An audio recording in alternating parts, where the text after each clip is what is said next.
Hello and welcome to the Town of Austin Town Work Session for September 2nd, 2014. Wow, September 2nd. Tomorrow school starts. Let's stand for the pledge. I pledge allegiance to the flag of the United States of America and to the republic for which it stands, one nation, under God, indivisible, with liberty and justice for all. Thank you. We're going to get right into our meeting tonight. So the first thing we're going to talk about is the reimbursement of business expenses policy. And what we want to talk about, do you have a copy of this with you, or do you have an extra copy? Yep. Oh, it's in a file? Okay, so one of the things that we wanted to make sure that the verbiage in here says that it should not be assumed that you're getting your expenses paid for, and we'd also like to add a 50-mile radius for a hotel. It's a policy that's passed every year. Right. Well, that's why we want to start doing these policies and looking them over and making sure that they're the way we want them to be. And if there's any other changes, there was some confusion, and I just want to make sure everybody's on the same page as far as this is concerned. And so, Most importantly, is your mic up? sorry about that. That's okay. Most importantly, the policy currently provides for prior written authorization from the town supervisor in any event before assuming anything will be reimbursed. And I believe the policy has been in effect for several years now, which limited types of business expenses that could be submitted.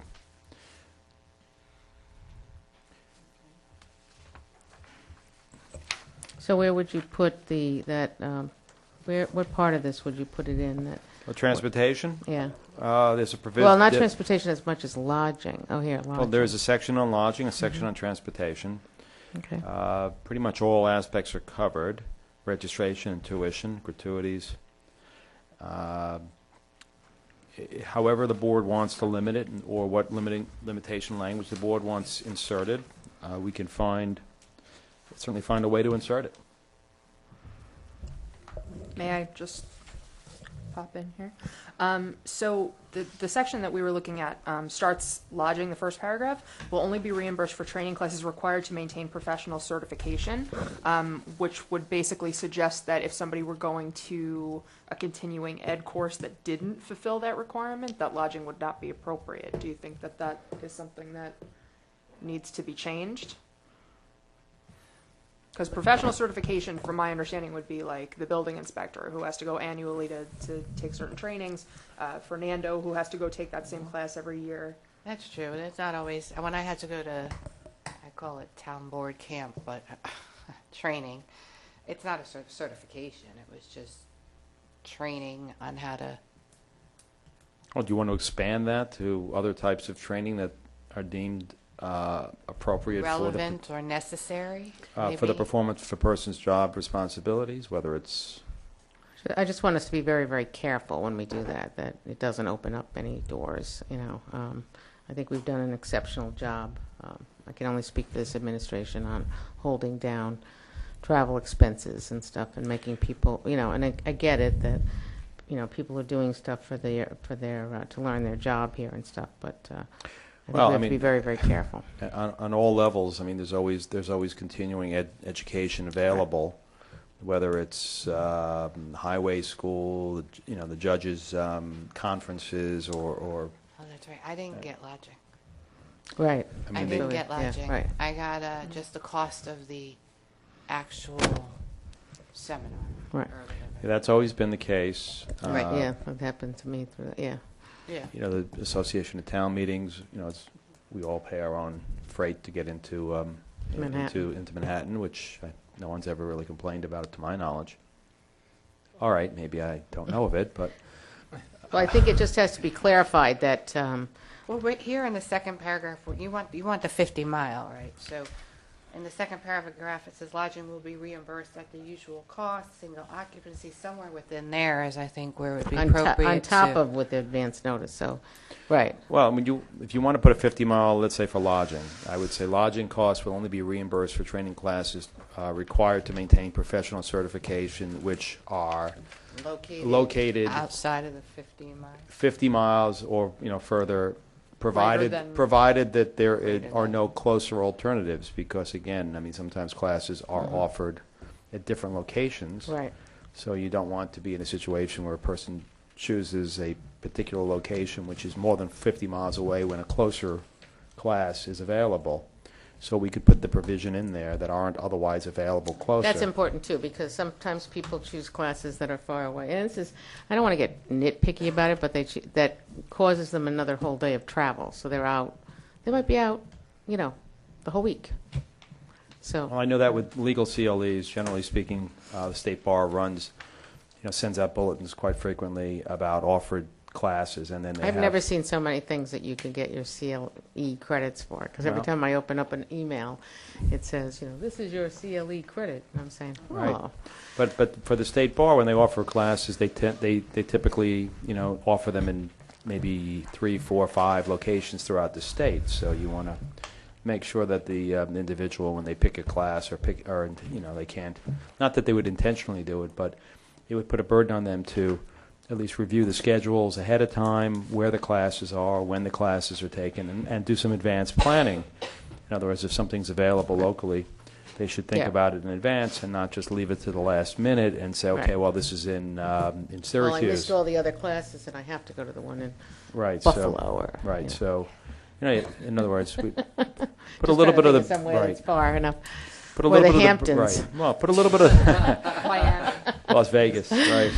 But Try put to a keep little in bit New of the York burden State. on the employee to basically take, Yeah. take the burden of some advanced planning to make sure that they chose the most appropriate. So can you take closest this one. back with you, Wayne, and I you can look do at it. some of the verbiage? Then, Maddie, you look at the verbiage I can- too, and then what we'll do is we'll pass it around the board again. No, because- absolutely.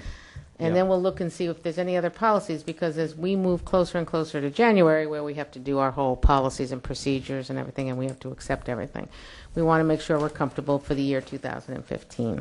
Okay. In looking at those, we also just picked up 3 problems with Like typos? typos. Yeah, Oh. there's some typos going on for sure. Yeah. And in the tax exempt certificate section, under the reimbursement, it says will be made. You may want to change that to may be made Yeah. instead of will. Well, you could do that for a few things because transportation is. Right. Right. So yeah, so that there's no confusion. Consistent. It's, yeah, may right. So we want the policy to say. And it's very important that we make sure that employees are allowed to maintain private funds with their own money to purchase coffee, paper, birthday cakes, and other sundry personal items. This was a pet peeve of mine. I used to go through the vouchers like a hawk. But that's what we do. We take care of our own birthday parties here. We have a once-a-month birthday party Well, We are we haven't going done to? when we remember. Are you going to use do you want the same basic Yeah, I want to change for to transportation? The 50 Right. is it the 50 miles? No, it's No. may instead of will. Yeah, yeah. Transportation will. I know, I understand. Yeah. No, that's But No, the- you don't need the 50 miles for that. We will, because we're going to discuss it, but it's just that we just don't want people to say, oh, I'm going to Manhattan, I'll just stay downtown, because the price of a Manhattan room on the taxpayer is much heftier than the price of a room, in Albany. Buffalo. Yeah. Miami. Okay. Maybe not Las Vegas. All right, so we'll make some changes. Okay. Is this available as a Word doc? Oh, yeah. So just send it to me as a Do Word. we have to talk about plane fare? Do you foresee any event in which a town employee is going to be going to a class that requires plane fare? No. Do you want to leave it in there just in case? Is there- Maybe someday? never know. Yeah. Well, you never, somebody may, if they had to go up to Buffalo, that might be advantageous for them to go to. Amtrak. Amtrak's not cheap. That's right. So, But it's not cheap. okay. Yeah, But we don't foresee it, but, You never know what's going to It happen. isn't. Did you have a question? Yeah, Madam Supervisor, there's one provision in here that says that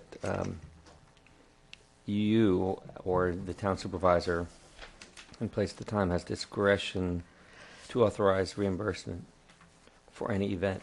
I'm just curious, what if somebody was really, gung-ho on studying really hard in all capacities, their job, and they come to you on a weekly basis with requests for legitimate accredited courses? Is there some sort of a limit on Oh, that's a good point. enthusiasm of our prospective trainees? Well, we Well- have some things on college credits too in our contract. Is it the CSEA only? Yeah, it's the CSEA only, but what I was going to say is that this policy, I don't believe, addresses where the money is going to come from. So I think we also need to have a provision that specifies you have to have the available money in your budget.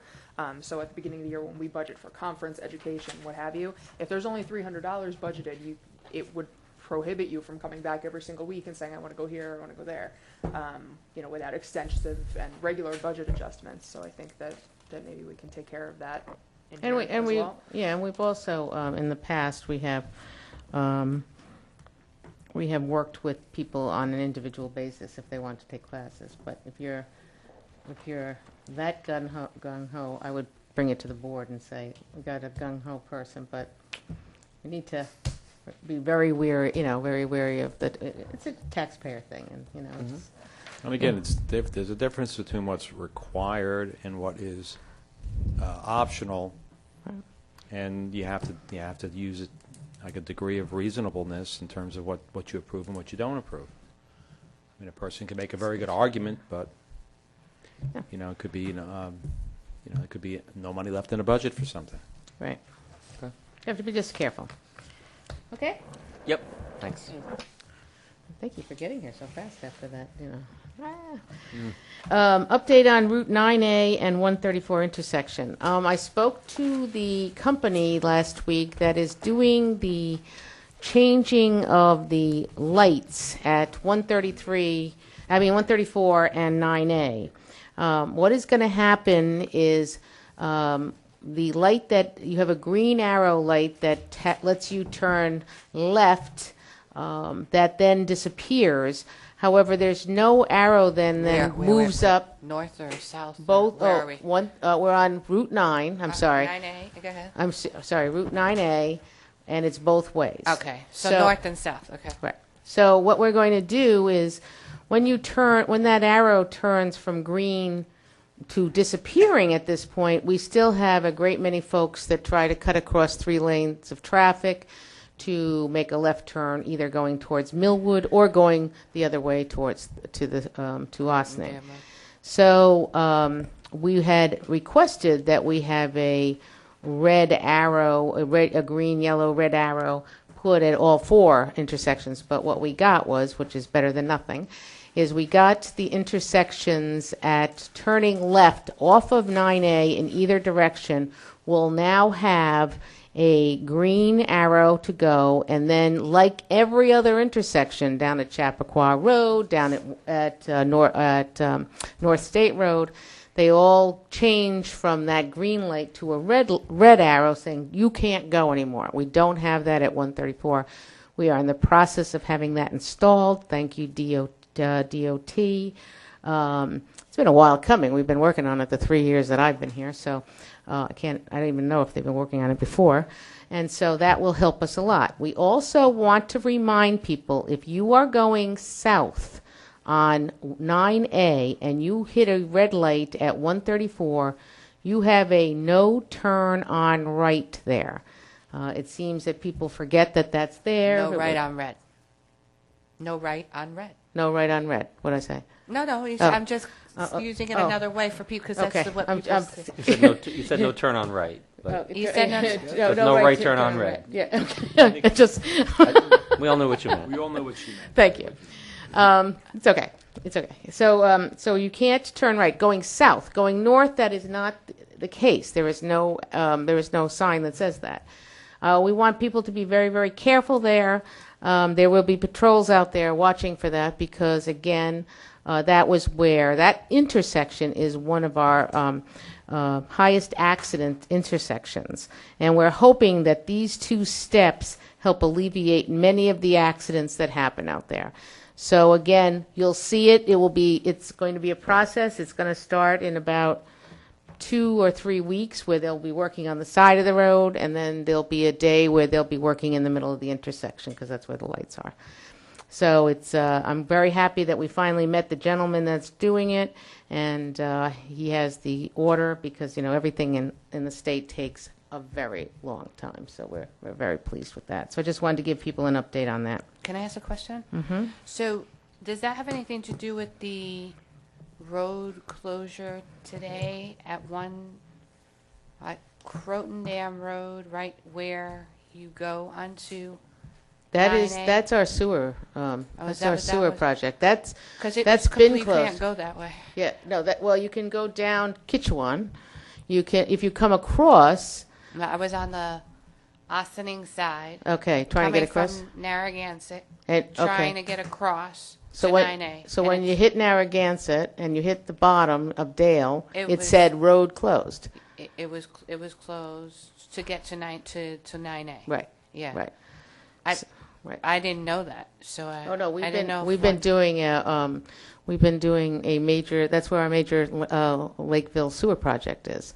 We're hoping to be done in the next few days, or probably a week.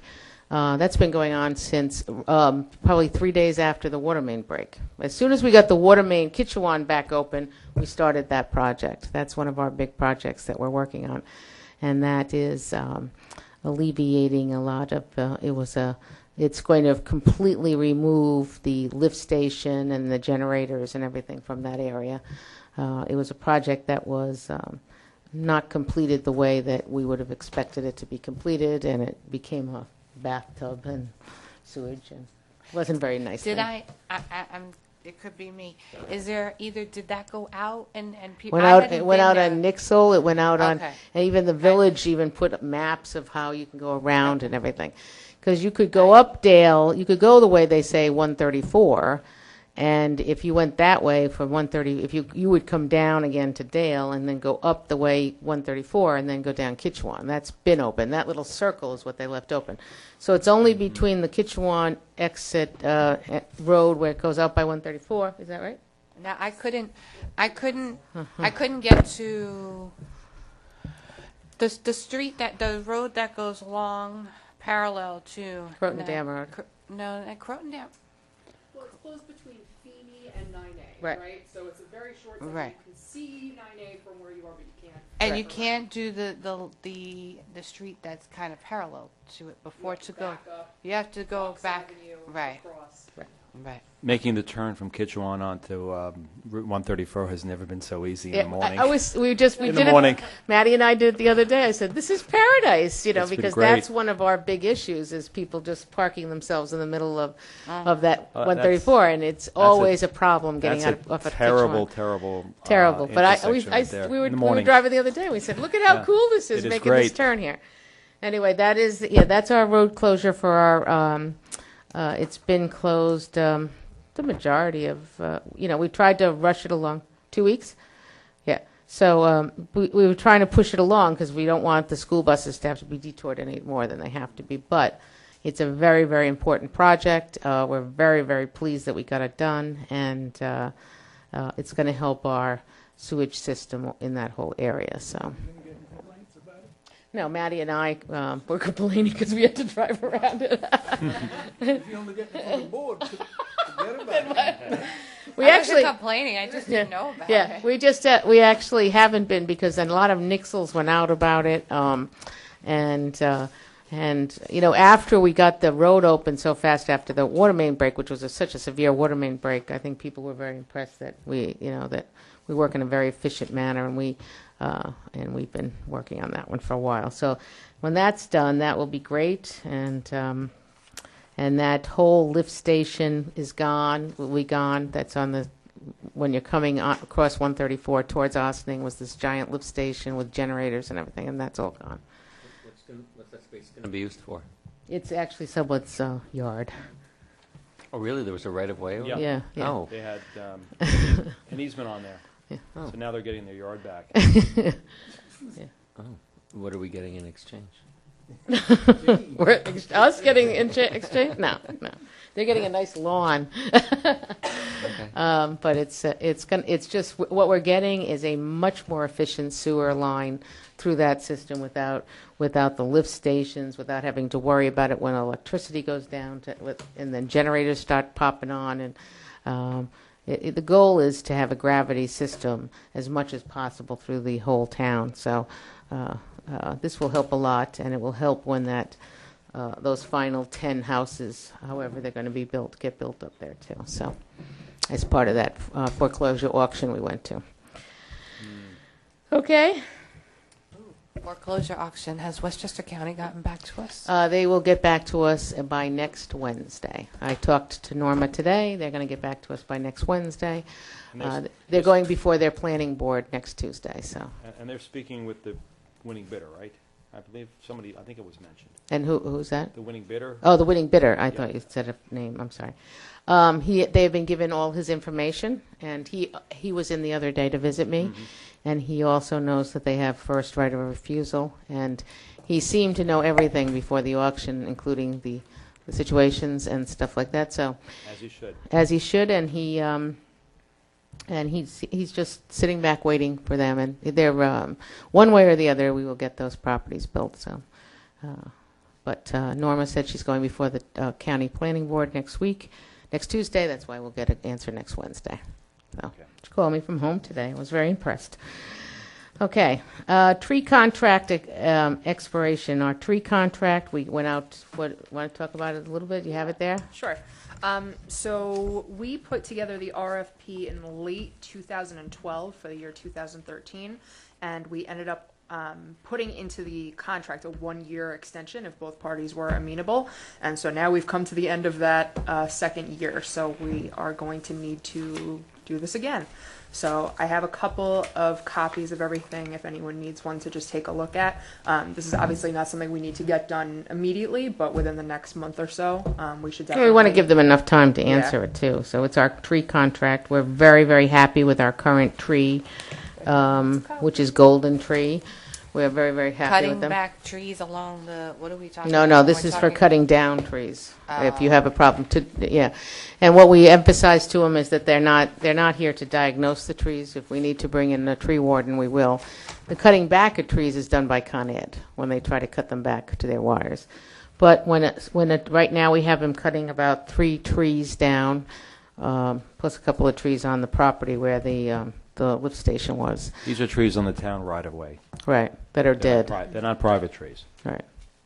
I have copies of the agreement also. If anyone wants to take a look. So Mr. Golden won the bid the last time. We can even decide to go with the village does it on an annual bidder, right?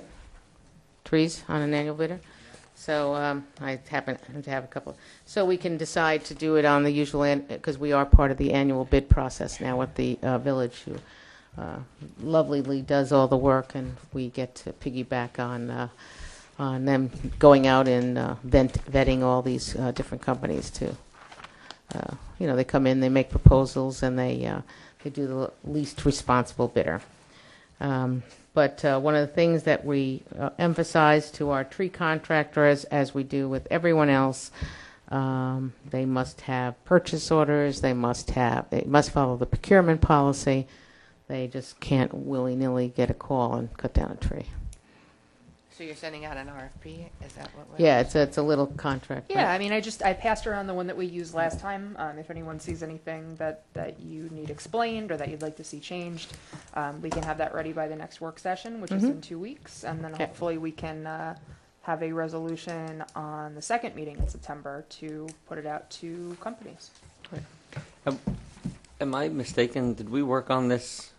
2 years ago, kiddo. So this was, but we went through this pretty thoroughly at the time, We right? did. This was a pretty hot topic at the time. Yes, it was a very hot topic because we were trying to control the cutting of. And we did it from scratch. Yeah. We wrote the whole thing from scratch. Right. They couldn't Did we? do over, what was it, We did, $100 or? oh, yeah, well, we, $999 and 99 cents.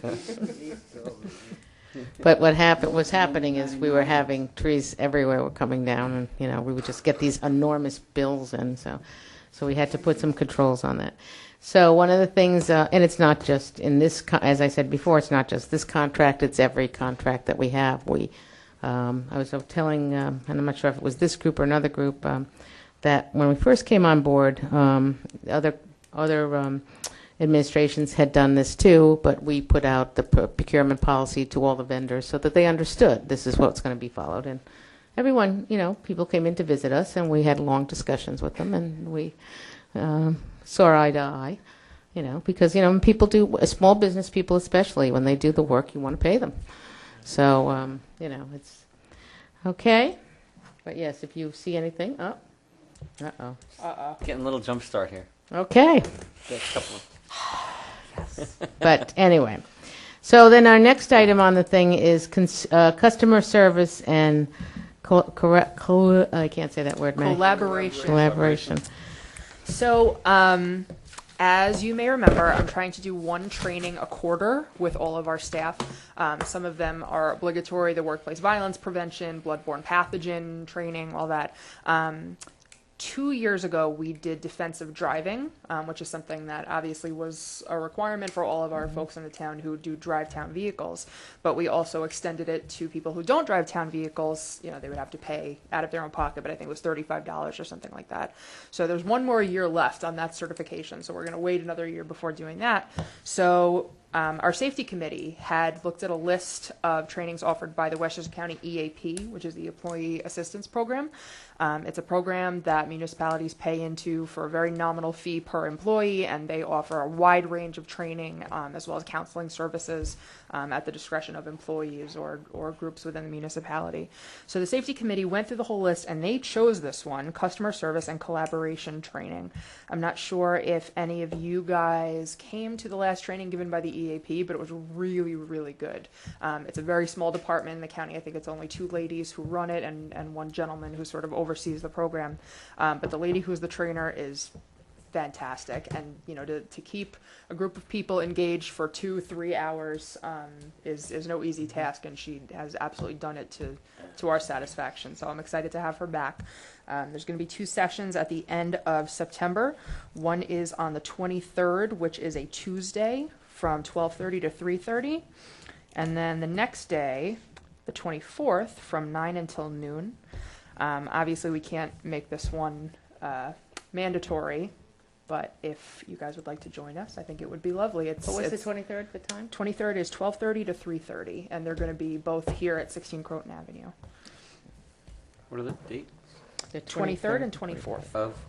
September. Oh. Okay, That's very good. thanks. Okay. All right, so our next item up is anti-fracking discussion, and this has been going back and forth a little bit. And one of the things that we did find out in the meanwhile when we were talking about this is that the county has already passed a law opposing fracking in Westchester County. And transportation, right? Yeah. So one of the things is whether we want to create our own law, or do we want to just pass a resolution supporting the county and, reinforcing the county. So that's really our discussion. And making sure that you don't want fracking. Because I see your eyes shifting. No, I support the county and their anti-fracking policy, but I think I would vote in favor of creating our own anti-fracking law. Okay. Not law, resolution, actually. Well, Resolution. wouldn't we do it? You wouldn't do it as a local law. Okay. Because you're not legislating anything, you're just, Okay. I think it would just be a resolution supporting, Okay. whatever position you wish to take. It was some town that did it, and they just won in the Supreme Court or something. I mean, you could if the town wants to prohibit fracking within its borders, I think that case you're referring to, but Right. since practically speaking, there will be no fracking Yeah. in Ossining. But it's transportation, too. You have to be very careful, Well, of the but materials. The county I think that there is, Yeah, county's done that the other higher bodies of government have actual, the preeminence as far as transportation systems. We can't regulate what goes on the state highways or, Right. even the county highways. Okay. I'm still in favor of doing as much as we can Yeah. to oppose it legally. You? To oppose it? Yeah. Or fracking? Yeah. Fracking.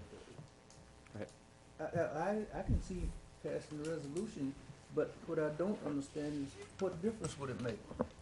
Since the county has already, Well, it's really one of support, and it's really one of saying so it's really I'm support, I'm for it. good. Two. Good. Anti-frack. I'm kind of Yeah. with Northern. I'm not for fracking. I Yeah. just don't understand. Well, I think don't we just do understand it our as a- point. And if the county has kind of passed it, and the state is in charge of state roads, they're not going to get to Ossining without getting through a state road, and they're not going to frack in Ossining. So I mean, I kind of As far feel as you like know. there's no shit. in Ossining. Let me tell you, there's rocks. Believe me, I know how much we're springs and rocks. I think. You see, yeah, but no shale. So, I mean, Why there's don't a we- part of me that kind of feels like there's so many things that we're doing that's really important, that's local, that we really are working on, and I think those are important things. Mm-hmm. I kind of feel like this is taking up a little Less important. space. Less- It's just taking up a little space that we could be talking about Well, something else. we That's- have, we have a few things that take up a little space, and we talk about. So why don't we do this? But Why is don't- there a form? I mean, Yeah. isn't there a form? If we're not reinventing the wheel, Right, it should be just I mean, a I'm not- resolution. yeah. I think has there been a resolution circulating amongst the municipalities No, I that don't. we know of? Well, not that we know of, but there very well likely might be because so many, everybody gets so many emails. But why don't you check with our county legislator and see if she has, if she knows of anything? 'Cause she's the one that brought it to our attention. That's all done already. Sure. I thought I read something. I thought that there was something that was sort of floating around. Okay, the so if there's county. something floating, let's put it together and we can do it as a support, just as a support thing. No, I think they want as Fine, many thank you. municipalities to pass the resolution as possible, Right. just to Fine. Yeah. add weight. Okay. Okay, the next, see how long that took? Boom. Yeah. The next item on our agenda is Paul Farrell is going to give us a capital project update report with his partner down there, Tom Warren, helping him with the financials. And so Paul and Tom. Sounds like a show. The Paul and Tom show. Good evening, Supervisor and Town Board. Tom and Gary. It's really not a capital project update. I'm just here to ask for more money, actually. Why don't you Really? to get right to the point? Wait a minute. You're We had kidding, this right? whole- Not beat around the bush, We right? had this whole dress rehearsal of how he was going to do this whole thing, Yeah. and then he was going to say, Yeah, that went away. Slowly turn his pockets. Correct. Let me start over. All right. You're, I guess, fairly versed throughout your different meetings and the supervisor updates on some of the things we've been working on in the IMA. Three of the main projects that were funded via capital monies were the Cedar Lane Drainage Project, the Old Albany Post Road Project, and the Lakeville Sewer Project. We also did another stormwater project on Minkle Road, but we did that out of the operating budget. I am having trouble hearing you. Okay, sorry. It might be because I'm not hearing well, but. I'll say that again. The three main projects that were considered capital expenditures were the Cedar Lane Drainage Project, which was also done concurrent with the Minkle Road Drainage Project, but Cedar Lane was done with more highway funds than the Minkle project costs. We did a lot of the Minkle drainage in-house and with some very little assistance by the village's annual bidder, excavator, to do that work. Cedar Lane was a little more extensive, and we actually had to procure an engineer, so there was some soft cost expenditure and the design, and we actually went out to bid for that project. But that was also out of highway funds transferred in Right. from unexpended dollars in the 2013 budget. So there is no bond for that money. I know that project came in almost exactly where we expected. We did run over to some additional things that we did to accommodate some of the homeowners for the inconvenience experience during that construction. It's presently $6,000 deficit in that project. but is more or less closed out, with some miscellaneous plantings that may take place in the fall, depending on the homeowner's druthers and what they're going to be allotted. It's just a little bit of, I don't want anyone to think it's anything but a little bit of screening that we're doing, that because there's a gigantic drainage system through his yard right now. Yeah. And I have to say, on those two projects, so we can just stay on those two, have made such a difference. We haven't had the torrential rainstorms like they've had on Long Island or out in the western part of the state or anything. However, hey Brian. However, they have had we have had some very short bursts of rain, which in the past would have caused us problems. So it has made such a major improvement in both places for the homeowners in whole areas. And the one on Cedar Lane also affected a very, very large condominium development that actually is in the village. It's very hard when you're trying to figure out where borders are and stuff, but in the village of Ossining. So that was the one that probably cost us around, it was 175, and it ended up costing us about 200 when all said and done. The Cedar Lane project was funded with $235,000. 230 with the engineering, yeah. Yeah, and both of those projects also included, extended or ancillary work, if you will, beyond the scope of what we originally determined was going to define that project. We did some improved curbs, we did some grading, and we also did some stormwater diversion from some leader pipes that were shooting out onto Cedar Lane, almost like water cannons, if you will, during some heavy storms. So those are all gone now, and the water that does make its way to Cedar Lane remains in the gutter along the new curbs that we put in before it goes down into the subsurface drainage system and then out through the woods down towards the... So in fact, they have never even gotten water down at that condominium. This is a project that was originally estimated at $2.2 million, and it's just amazing that what we got done, and the quality work is unbelievable out there, too. It's an exceptional job. And many nights of Wayne and Paul and I visiting with the homeowners, but it's done now, and it's a big step. And it's a big step as we went into the rainy season last spring. We made it through it, and, it's been a good job. Don't forget all the meetings with the condominium representatives. Yeah, maybe it's appropriate, since Paul's here, to just thank that condominium for being patient. And they had representatives come and speak with us, and they, I think at times, were prepared to really show their frustration with what they perceived as a long time. But it took a lot of intellectual energy to figure out the right way to get it done. And I think ultimately, at a discount of about 90% off of the original sticker price, I think, all things considered. Well, on top of that, too, the condominium, I give them credit, they put in about $100,000 worth of drainage that was absolutely necessary into their own development. So that was very, very important. And so together, between that and this drainage problem, that has alleviated an unbelievably bad situation. That and it really came to tell you how long it's been going on. When it really hit everybody was that June 23rd, 2011 storm. Was when I was still on the village board, and we spent weeks down at that condominium. We were there every day for a while, so it was a mess. So I want to thank everybody. That was very good. So that's your two. Now, let's talk about Old Albany Post Road. Well, I may be more appropriate to talk about Lakeville first. Oh, okay. Oh, I'm sorry. Yep. The Lakeville sewer station was budgeted with $160,000. Again, that was transfers in from the under-expended sewer fund. Mm-hmm. That includes soft costs as well, that $160,000, and some contingencies. There is a pending change order for that project. As we diverted Tom just jumped up. No, he knows. He knows about it. I watch. Yeah, go ahead.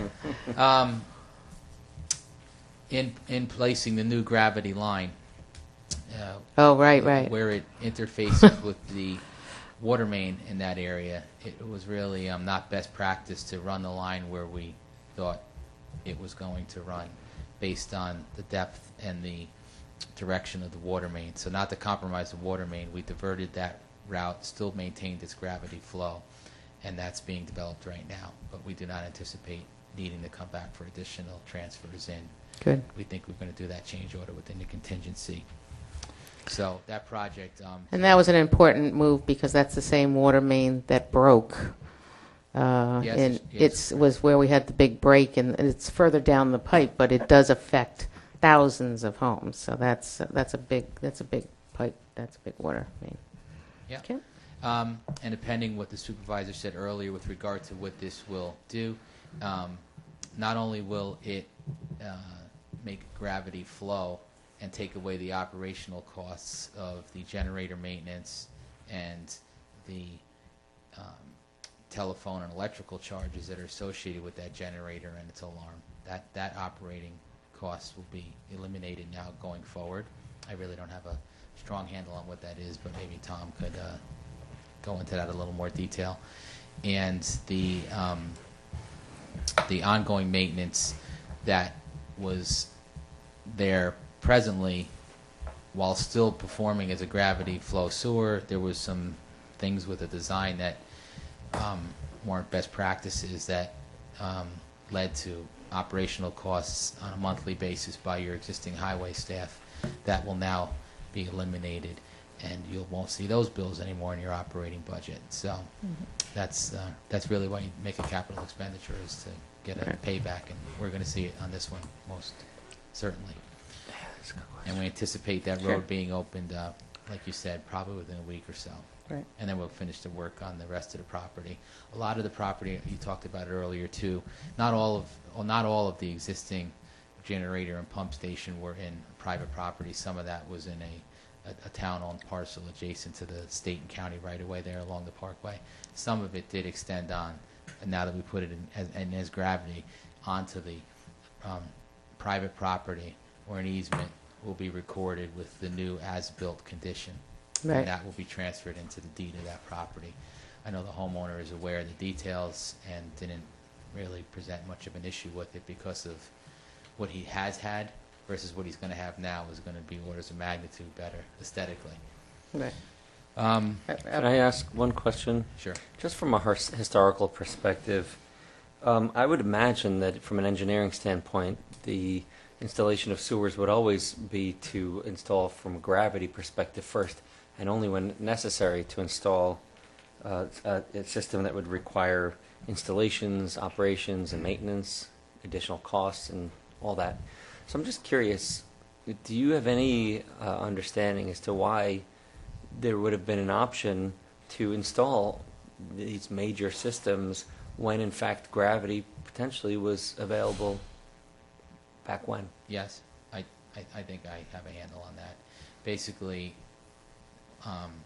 when that subdivision was constructed, I would imagine that a lot of the sanitary system did not extend up to that area, and the onus was put on the developer, that particular subdivision. Okay, you're going to develop these, whatever it is, 200-300 homes in this Vets Park area, and you're going to have to handle your sanitary sewer and take it to where we have it. And it might like it goes now, it would have to go up and over the hill, but now they actually ran it gravity via the Hawks Crossing line, or Thornton Hill. So now that parcel was actually developed, that onus was put on that developer to run that sanitary line. Okay, so this is So like a I tie-in. think it's based on the timing of when you built it and what infrastructure was available at the time. Makes sense. You know, a lot of times you put the onus on the developer, a lot of times you just can't based on, what you're left with in your topography. Okay, thanks. The last project that we'd like to discuss is really the reason for the agenda item next week on your legislative session, which is what Tom's going to go into in a little more detail. But there's going to be a $475,000 request for an additional ban, bringing the total project cost up to total bricks and mortar project cost up to about 1.5 million. And I think the soft cost takes it to a little less. Well, let's make sure everybody knows we're talking about Old Albany Post Road Yes. dead end, okay? I'm sorry, I just want to Old make sure. Albany Post Okay. Road. What happened during that construction, if you remember when we made the FEMA application, there was 9 basic areas of reconstruction that FEMA accepted that we used in our development of the application to FEMA. At that point, they said, for your 9 areas of remediation, we're going to give you roughly $400,000 towards your capital project, and kept the window open or the door open rather for us if we ended up bidding it, or during construction costs became more than that, we would be allowed to go back and make further application. So we did bid it, and it came out to 1.037, a little over $1 million for that project, but we still proceeded via a ban for that dollar amount, knowing that we would be getting the $400,000 that we already have the FEMA contract for. We started the project, and one of the first things we did with the finance office was make application for the balance. So we have an application presently in with FEMA for roughly $750,000 to bring our total FEMA grant up to about 1.1 million, which would cover all the construction costs presently. We finished 8 of the 9 areas, and prior to starting, it's not the 9th area, it's actually, I believe, wall number 7. We had a few storms and we had a landslide during construction. The road was still passable. They did maintain that, but what happened to the topography on the west side of the road, it completely changed the design, which caused us to have to bring in the engineers again. And basically, if any of you made your way out there, you see that the system of wall construction that we're undertaking out there is basically drilling caissons into the ground. They're sleeved with I-beams, and then we're building up retaining walls that are slotted into those I-beams. This is the most significant wall in the project. The original, if you broke the whole cost down of the project and you gave a dollar amount to each section of the wall, this particular wall was going to be in the dollar range of $300,000 to $350,000 just for this wall. It's over about 150 feet of topography that's impacted by this wall and the regrading. So what we did was bring the engineers back in, and what was going to be 20-foot drilling is now 35-foot drilling to get to ledge. That 35-foot drilling is going to have to go for a length of approximately 50 feet. It would have been further had we not moved the road back towards the east side of the right-of-way, where we're going to build another retaining wall. We also threw into this change order development another retaining wall further down to allow some width on an area of the road that was really the narrowest part on the north side of Old Albany. And we're also taking out a hump in the road, if you will, during the regrading for this wall, twofold, really for sight distance, and 2, to reduce the cost of the drilling that would have to take place, and the depth of the drilling that has to take place to retain that area of the road. All that said, when you put that all into the blender, and we went back and forth with the contractor for a couple of weeks, that's why we had really and still have a little lull in the work out there, is because we have to finalize this change order. We're there. They all know, the contractor, the engineer, and the town knows that once we have this meeting and we get the approval to get these additional funds, we're going to execute the change order. Because the net, he wanted, I think it comes out to $650,000 to construct, but you have to reduce what was already bid for this work, which was a reduction of approximately $175,000. So net total for the change order was $474 and change. So we're asking for the minimum. We want the change order amount. It's a unit price contract, so we're still watching every nickel, but we think based on most of the project being completed, with the exception of the paving, that we're not going to exceed our unit prices in any area. So we did not ask for a contingency on the change order amount, because we think the contingency should be an afterthought at this point. So we're still looking to save money on some potential paving options, some potential guardrail options, and where we're going to extend those. this should help, this should be enough money to complete the project. And my last note is this money is also going to be submitted to FEMA. On top of the request for the 750, we're going to add this money too. FEMA is not a quick turnaround. The FEMA estimate that we made for the $750,000 additional dollars was made back in December of 2013. We do check in regularly, but they tell you at a minimum you're going to wait 6 months before we even get back to you to come out and discuss it. So if you remember way back when, it took us some time to get the $400,000 just to get the project off the ground. That was over a year back and forth with them and multiple visits. We're doing the same thing here, but I think we all collectively agreed that we can't wait. We have to take that money, borrow the rest, and everything else we get from FEMA will be gravy, but we can't allow the residents to be subject to that road condition anymore. So we went in and did what I think needed to be done. So I want to bring up. I have a question. I have some Yeah, let me questions. just make, okay. I just want to bring up something that happened last evening. We had a very bad fire out on Old Albany Post Road Dead End. Brian's here. He's like the unofficial mayor of the Dead End. But we had a very bad fire out there, and they got out there, the ladder truck, a pumper, and they said a water truck with like 400,000 gallons, because there's no hydrants out there. So, and kept the fire to the like 2 rooms of the house, which is a miracle that they didn't lose that whole structure. And then went and then stopped right where your work is stopped, where we're going into that very, very bad section. But then when they had to get out of there, they had to go over the bad section, turn around at the end, which I would have given anything for a video of that, turning that ladder around down there, because that's not even a fully width road. And so somebody should get a good brownie point for driving. And then brought those fire trucks out of there. One of the things that they did request is, as the road gets more and more complete, that they would want to hang tags on the telephone poles to tell them 1,000 feet in, 2,000 feet in, 3,000 feet in, so that they can determine where their hoses, how far their hoses can go in before they have to start bringing all this equipment down this. I said, you better come up with a plan to back the thing in. That ladder truck is enormous. I mean, it's enormous. So I don't even know how they got it. So I just wanted to add that in, that they saved that house, which was an exceptional job of the Ossining Fire Department.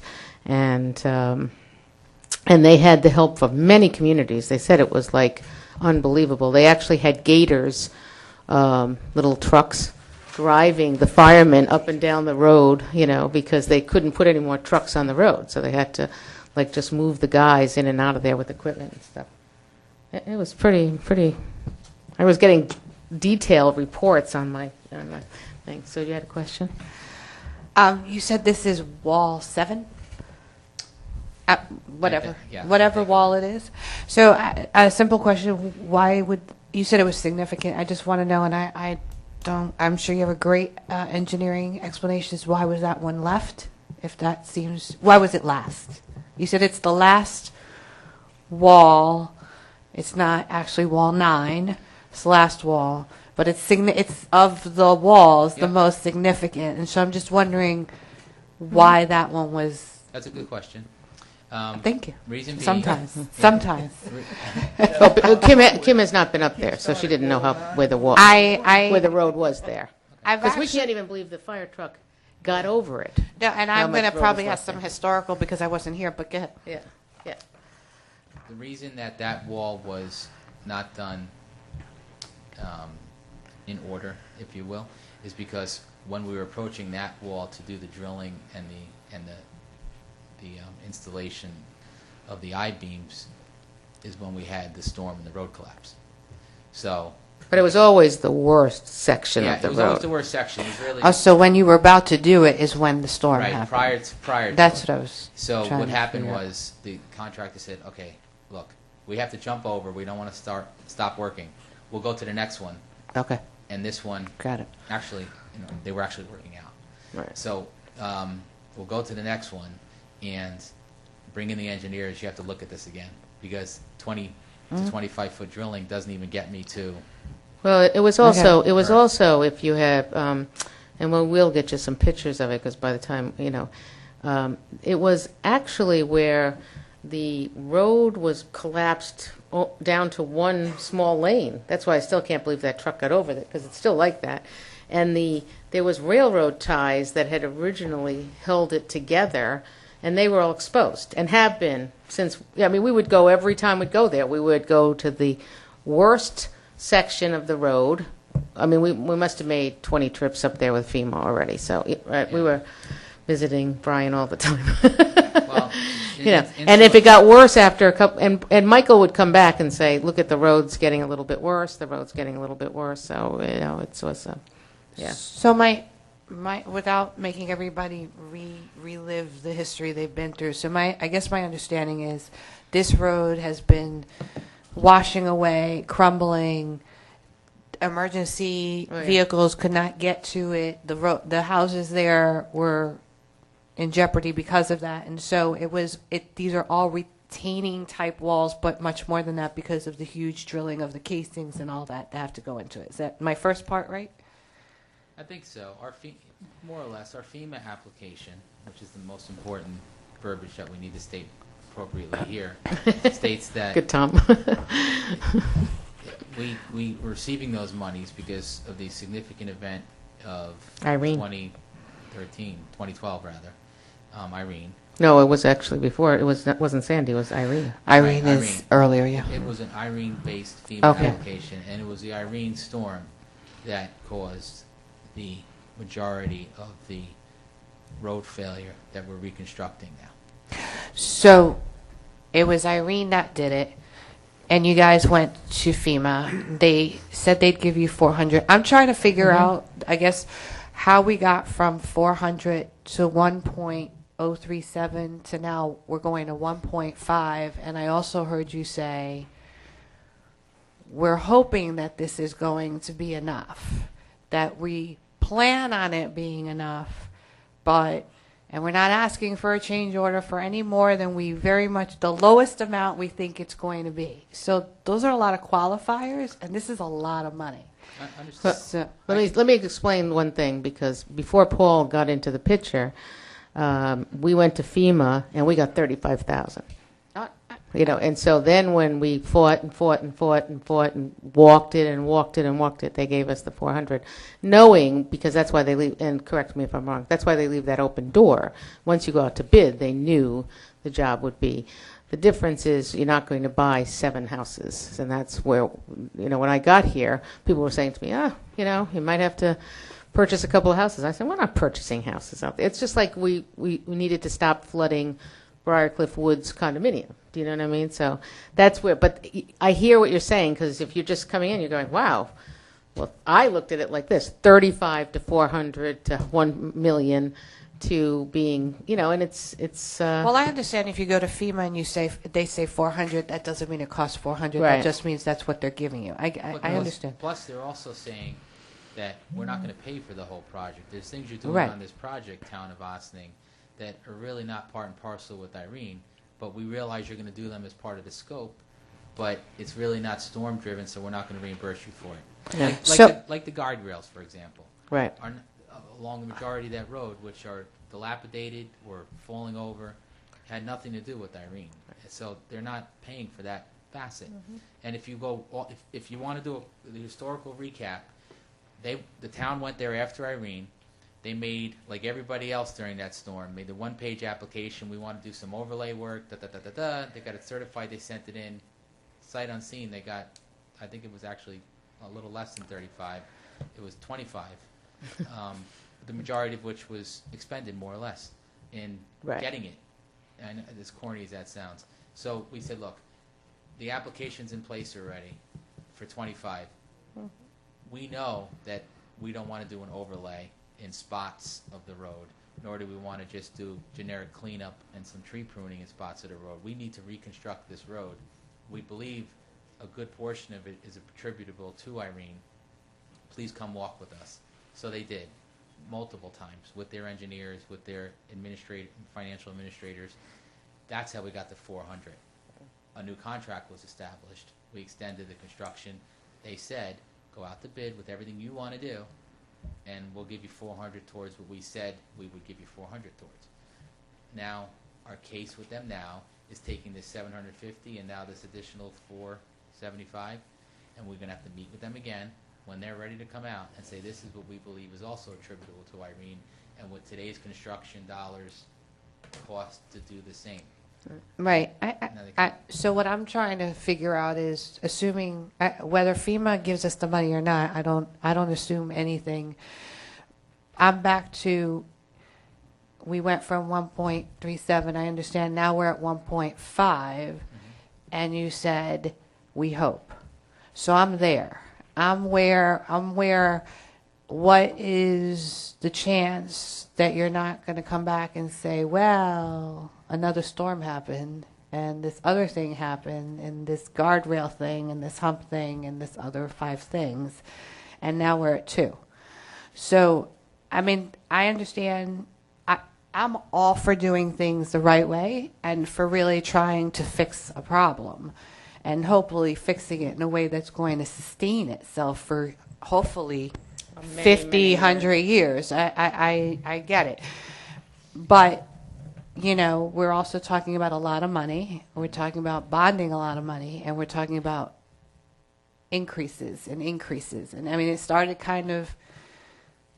at one thing, and now we're way here. So I'm just trying to figure out where's our cap here. Well, this is the first increase that It is the I've first asked for increase. this project. We knew there was some gray areas going in. We did some subsurface investigation to create the design, but we knew it was not all-inclusive and all-knowing. It was a road that was constructed on the side of a hill, so boring data is only going to tell you so much. So, yeah, this is the first request for an increase. However, it is not the first change in scope to the project. It's the first significant change in the scope of the project that required more funding. Everything else was being done within contingency and or unit price shifting. With regard to being 100% sure that I won't need any more money, we're not really in the, I don't like it to be a practice to come in and ask for a lot more than we need just so I can kind of sleep better. We want to borrow, like you said, in that same vein, we want to borrow what we need. As cheap as you're borrowing it for, you still don't want to pay an extra 1% on 100,000. Still owe the money. It's just, you got to pay it back. So we're borrowing. Job still has to be done. Yeah, yeah. And this project, with the exception of the paving, is essentially probably, if I had to put a number on it, 75 to 80% complete. So it's only because we're there that I'm saying this additional money should be enough to finish the project. It's a unit price contract. We have drawings that have detailed unit amounts on them, so we know what the extended cost is. It's pre-bid. So where are we? So it's this wall, which is that extensive piece of wall. You said it's over 100 feet, 150 feet. And then it's guardrails, And paving. Is that it? And some east side retaining walls that we're Right. doing in 2 areas on the road. And some Just to make the road wide enough that you can actually pass on it. Yeah. And the drainage is done, or? For this wall, no, we have to do additional But drainage. But it's that's part- part of, has that been done with all the other walls? Yeah. Okay. Okay? Have any problems? No, I'm just curious what caused the landslide. When they first came out, it's tricky terrain. So when they first came out and did the baseline survey, that the engineer, the structural engineer, who was a sub to our civil site engineer, who's never come in this venue before. You've only met with the Dolph Rockfeld folks. They subcontracted out a structural engineer who used the baseline survey that basically shot points all along that old cribbing that the supervisor referenced earlier, all the railroad ties, because that was believed to be the subgrade, or the footing for the cribbing. After the storm, that all washed away. And then we only could do borings in the road where you hit either boulders or ledge. It's hard to tell. And what used to be the old limits of pile driving washed out an additional 10 feet. because a lot of the drainage wasn't in at that point, and we had a heavy storm, and we lost the hill. Thankfully, didn't lose the road at that point. It did narrow a little bit, but they shored it up temporarily to keep things active on the road. Well, it's part of the reason that we're going to such an extensive Yeah. extreme on this road of building these retaining walls, which I don't want you to think they're like, road silencers. They're as high, I guess the worst that is that people, when they all live down a hill, they all live they go down like 100 steps to get to their houses because they live on the Yeah. Croton River. So what happens is that they look back at a wall, but you don't look at a wall from the street. It's level with the street once it was finally done, right? Yes, correct. And I believe. So I think Eric is saying it was a storm. You're saying it was a storm that washed it. Oh, that washed. out Every there. storm we had since we started this, since I've been here, that we go and take pictures every time the storms came. We would take pictures of the storms, and it would a little bit more, a little bit more, a little bit more. That's why we kind of, I don't think we pushed it along, but 3 years is. No, I remember that road. I was down there, and I backed my van out, backed up. I wouldn't try to turn around. I said, if I get out of here safely, I will not. I'll walk down there. We've done a lot we've walked down that road. No. I can't even imagine the fire truck down there. Well, That's- the town is definitely exercising best practices out there. Granted, because of where that road is, we're not going to have the 50-foot right-of-way with 30-foot lane widths and No. shoulders, et cetera, that you. Nor do the people want that. Right. They have structurally intact road is going to be the end result. Right. We're not building what maybe they did 25, 35 years ago with that cribbing and pass that problem to a project. Right. Us. Yeah. 18. Yeah, it is that little section is the oldest road in Austin. We learned a lot because we would. Yep. Bob Dylan slept up there. So. Okay. No, I didn't know all that. That's Oh, yeah. interesting stuff. Oh, it's it's a lot of stuff down there. No, anybody want to share Oh, yeah, the Tarzan? Tarzan movie at the. Yep. Sure. Brian, I didn't know that. what? Tarzan that- jumped yeah. off that bridge? Brian lives on Old Albany Post Road. Not know that. Yeah. Yes, I'm Brian Botwello from the Old Albany Post Road, and we have previously had an opportunity to thank the board for the work that they've done on this project, but especially given the events that you described last night. I apologize for being late, but it was a rather hectic day on the road. The McCords are sleeping in our basement this Oh, evening, okay. and it was so... I'm glad they got out of the house and Yes, everything. and their 'cause, cat is again, even No good. injuries. yeah, no even their injuries. cat was fine. Good. Yes, and the fact that we wanted to thank the board yourselves, but also the Ossining Fire Department, particularly for the decision that they made early in the incident to keep the road open so that the Millwood tanker could be Right. first on the scene. And that decision, combined with the fact that you had improved that section of the road, was the only thing that saved that house. Right. I would say Chief Lorenz made some unbelievably Yes. brilliant decisions last night and how to get people down the road, and he pulled from every fire department in the it was even John Hamilton was like leaving me voicemails, and he was doing a blow by blow for me down there. It was unbelievable. It was extremely... And I just knew that the last thing they needed was another person down there. They Yes. they were taking care of business like they should. The police were down there. The police were down there. The building department was down there. The fire department was down there, and they just did an extraordinary job. I mean, if you think about it, if you see where this house is too, all the woods would have gone on fire, and it would have been pretty bad over there. Anyway, just thank you all very much. Well, thank you, Brian. Thank you. So, okay?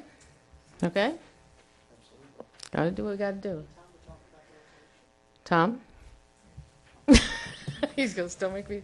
Tom's also going to be talking to us in executive session. Yes, good evening, and thank you for inviting me to talk about this.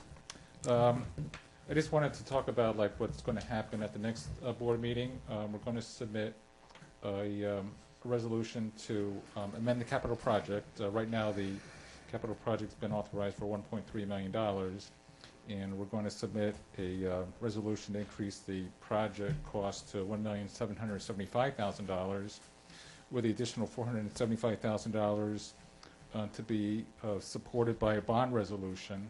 And the way the bond resolutions work, you have to establish in the bond resolution what the total maximum cost of the project is, even though that's not necessarily the amount that you intend on borrowing. And the bond resolutions are worded that the amount to be bonded is going to be the 1.775 less the amount of FEMA monies that's received. So it's going to bring down the cost substantially, but I don't know at this point how Right. much that'll be. Right. Plus, if there's any unexpended monies spent on the project, that will reduce the cost of the bond as well. Quick question.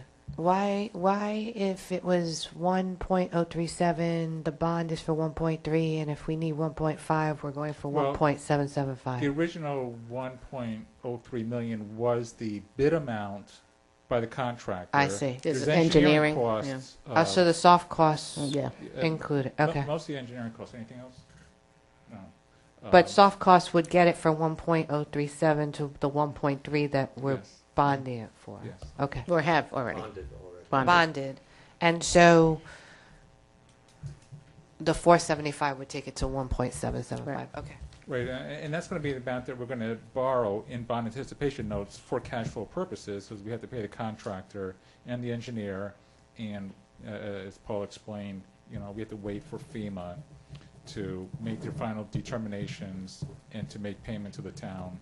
So it's going to be a while, before we actually know how much the actual bond will actually be. FEMA okayed 400, Right. but has not given it to us yet, correct? We're starting to write in for some drawdowns now. Yeah, we're starting to. Right. We haven't actually received anything. We did sit down and look at what we've paid out already to see what we can submit under terms of what they had authorized initially. So we are working on that currently. Do you get the money from FEMA after spending it? Yes. Okay. And at least 25% of the entire project.